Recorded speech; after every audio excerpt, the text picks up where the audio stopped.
owns as His stewards. We are responsible to manage His holdings well and according to His desires. According to His desires and purposes. Hindi desire mo. Hindi desire ko. Not my own desire, but His own desire and purposes. Number 3. Yes, ito yung favorite ko. We are accountable, or the principle of accountability. A steward is one who manages the possessions of another because it's not yours. So you are accountable. Di ba? There are times, no, when you borrow things, mas iniingatan mo pa to kaysa sa sarili mong gamit. No? Yun ang tama. That's the right thing for you to do. No? Kung ikaw ay nanghiram lang, may pinahiram sa'yo, di ba mas parang may pinaalaga ang baby. Someone will ask you, pinsan mo, kapatid mo, tita mo, or your mother,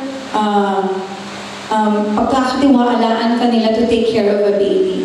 Di ba? Mas iingatan mo pa yan kaysa sa sarili mong anak. Kasi kapag sarili mong anak, pwede mong iwan-iwan siya.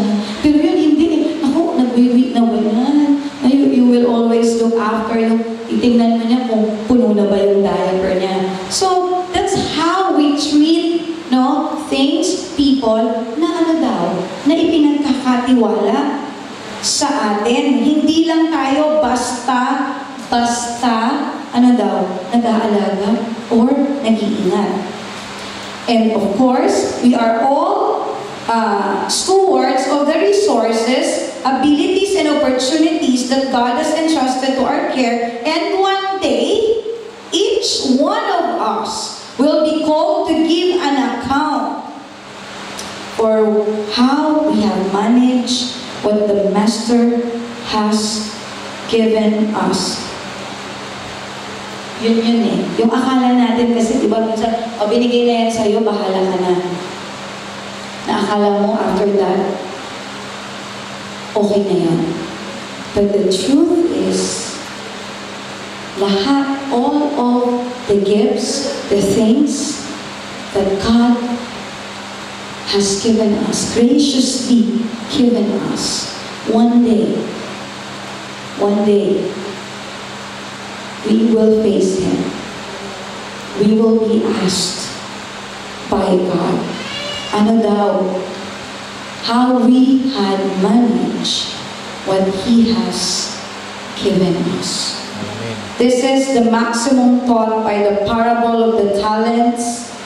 It says in Matthew 25:15, and to one He gave 5 talents, to another 2, and to another 1, to each according to his own ability. Oh, hindi naman pala tayo bibigyan ng Lord if you are not able. Diba? Anong sabi dito? To each according to your own ability. So, ibig sabihin, kung binigay ni Lord, alam niya, kaya mo. At ang pinakamasarap, to really think about this. Whenever God has given you something, or any task that He asked you to do, the Lord has trusted you. The Lord has trusted you for that situation, that matter in life.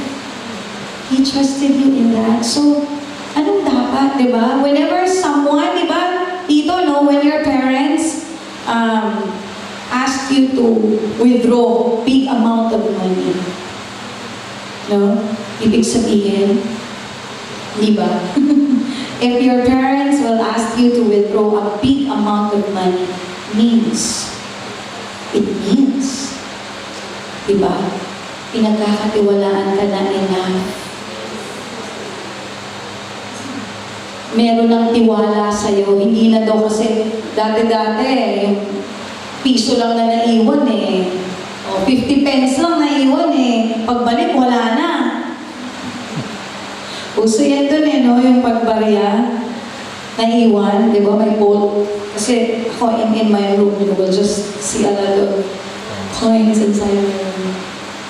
But nobody will pick those up because they know I'm gonna be mad.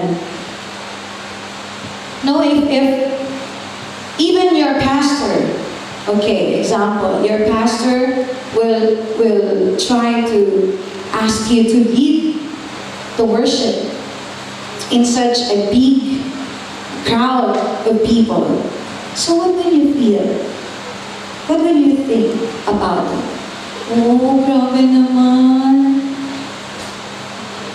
Grabe naman si Pastor. Gano'n na siya kabilib sa akin. Diba? What will you feel?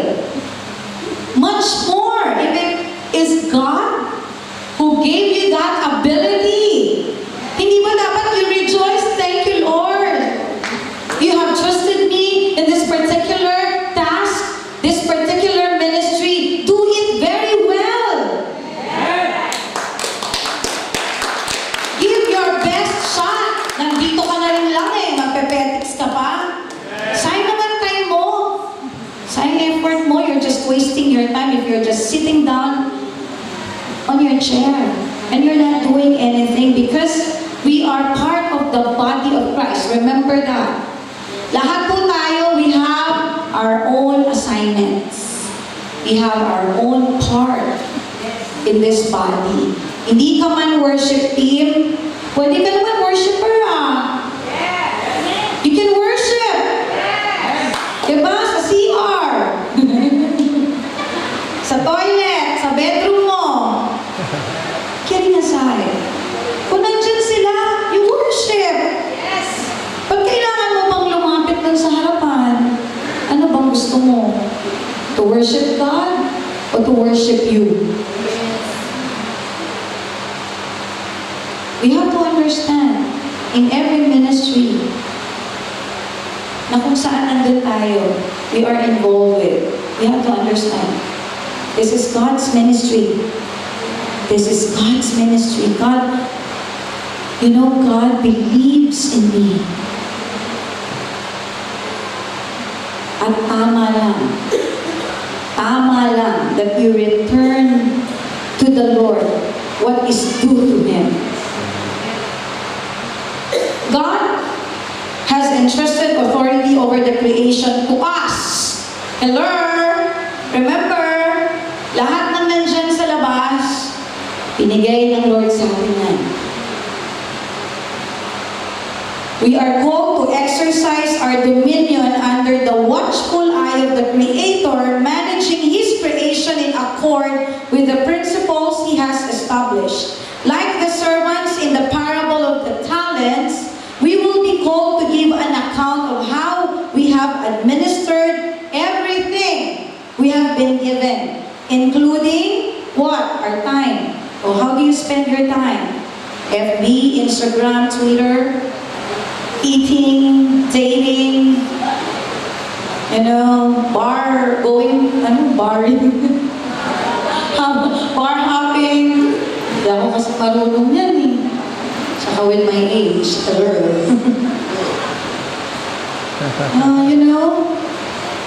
how do we manage our time? We have a lot of time in, chit-chatting with our friends, but we do not have time in reading our Bibles. Oh, that's so sad. What else? Money, abilities, information, wisdom, yes, relationships, and authority. We will all give account to the rightful owner as to how well we manage the things He has entrusted to us. Matthew 25, verses 29 to 30 says, "To those who use well what they are given, even more will be given, and they will have an abundance. But from those who do nothing, even what little they have will be taken away." Now, throw this useless servant into outer darkness, where there will be weeping and gnashing of teeth. Oh, be careful. Be careful of what God has entrusted you. Be careful how you will manage things, even the life. You know, even our own life, how we will take care of our bodies. Kaya madami din naman talaga, no? Let's face the reality of life. Bakit madaming may sakit? Because of our eating habit. In the Philippines, also yung buffet. My goodness. You know, there's Vikings, Four Seasons, Yaki Mix, ano nga yun, may Sambuco Gin,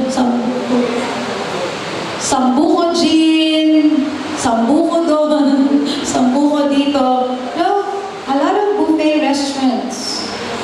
At kahit napaka-expensive niya, hello, puno palagi ng tao. Hindi ka pwedeng, you just have a reservation over a phone call. No, you cannot do that. You have to go personally and reserve and wait for your turn. Look how, Satan deceives people in this generation about eating. Eating, nag-start naman na talaga din ako, That's why I started to be connected in one of the wellness program in the Philippines. Because when I saw a lot of bishops, they are already bishops and pastors, are bedridden. I was really moved. And I asked the Lord, how come it is happening with your mighty man? What's going on? So when I heard about the stories, how they live their lives, well, God is giving us wisdom right now how to really take care of our bodies. This is one also of the importance of stewardship. Diba dapat naman talaga una mong ingatan, because when you are already a Christian, your body is already the temple of God. You have to understand that. Kailangan mo, you have to remind yourself, if you want to eat again, you just ate already, you have eaten your breakfast or your lunch, and you just want to eat again. Oh, this body is the temple of God. Ano ba? Been there, done that. Sarap kaya kumain. Especially if it is your favorite kare-kare, adobo. Ako, I love pasta. Kaya bagay ako sa Italy. I love pasta. Iba, talagang we have to show effort. Yun naman talaga ang truth. Anything that is too much is poisonous. It is really poisonous. Tanging salita lang ng Diyos that will not poison us. Walang overdose. Wala pong overdose. Ito lang yun. Walang overdose. Hallelujah. And number 4, the last but not the least, the 4 principles, God rewards. Sarap. The principle of reward. In Colossians 3 verses 23 to 24, Apostle Paul writes, whatever you do, work at it with all your heart as working for the Lord, not for men, since you know that you will receive an inheritance from the Lord as a reward. So dapat daw, ang mentalidad ng mga anak ng Diyos ay, it is the Lord Christ you are serving. Kailangan pa ba magpakita si Lord sa'yo? Para lang you will do your best? You want God really to, show His holy presence in front of you, just to tell you, my child, can you just simply follow my instructions? Can you just simply read the Bible? Total naman, sabi ng Panginoon, my commandments are not burdensome. So what's wrong? You know what's the problem with us? What's the problem with the people? Ayaw lang natin. You just want to follow our own desire. Kaya ang dami nating problema.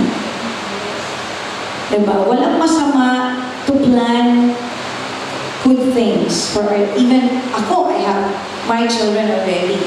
Ako gusto ko nga yung, ito, sabi ko ng baby because she's, look at her, pretty, like mommy.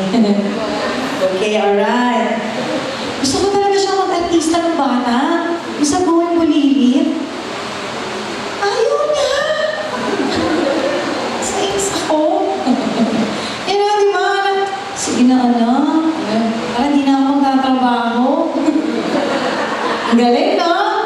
Ang galing ng mga nanay. Pagtrabahuhin ng anak, gawing negosyo. Sige na naman, pagod na ako. Ilang taon na ako na trabaho. Ayaw niya. We can make plans. We know that. But it is still God's will prevail. We have to understand that.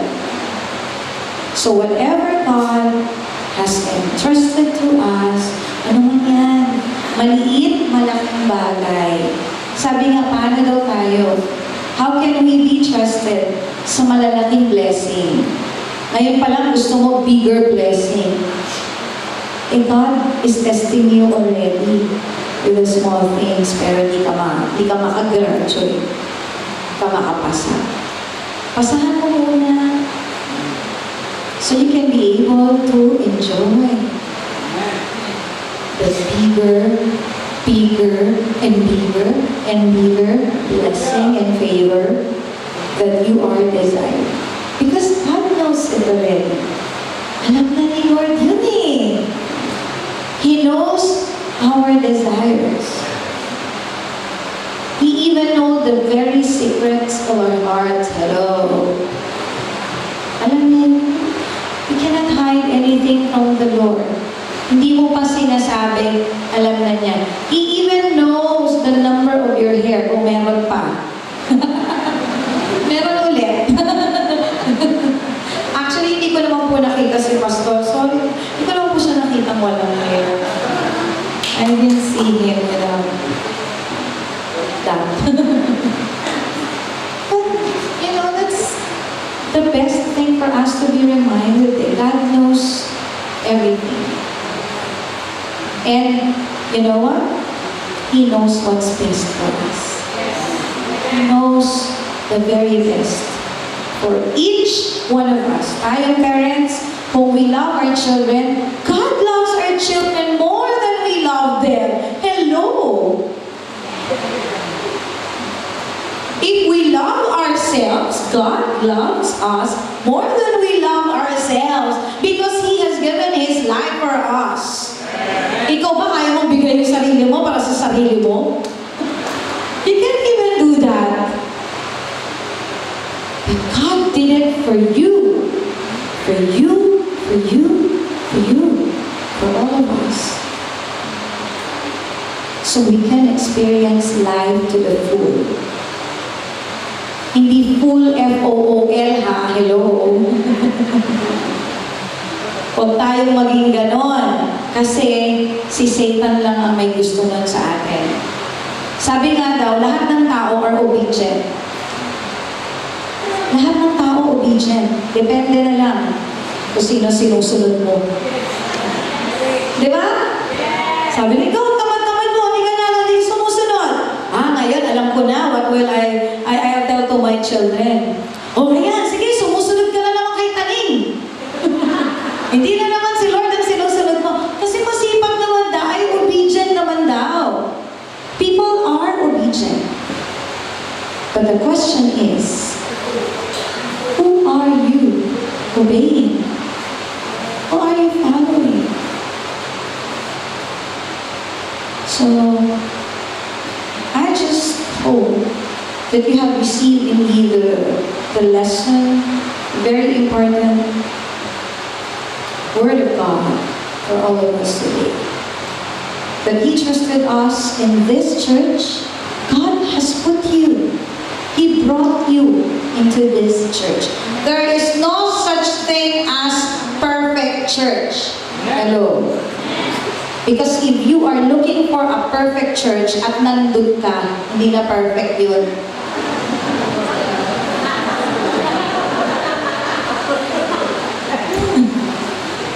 Okay, alright. Diba? We've been looking for a perfect church. Eh, ikaw nga eh. The-tides ka ba? Oh, sumusunod ka ba kay Pastor? Kakasalita lang nga ni Pastor, eh, wala na. Pasok dito, labas dito. Tapos ang dahil mo reklamo. You know, I experienced that. Yung pinaka-reklamador, sa tithes and offering, hanap ng hanap, nasa doon. Hindi naman pala nagta-tithes. Loko-loko yun ah. Sabi ko nga eh, pasusulatin ko na lahat sa envelope para malaman ko sino nagta-tithes o hindi. But of course, we do not do that.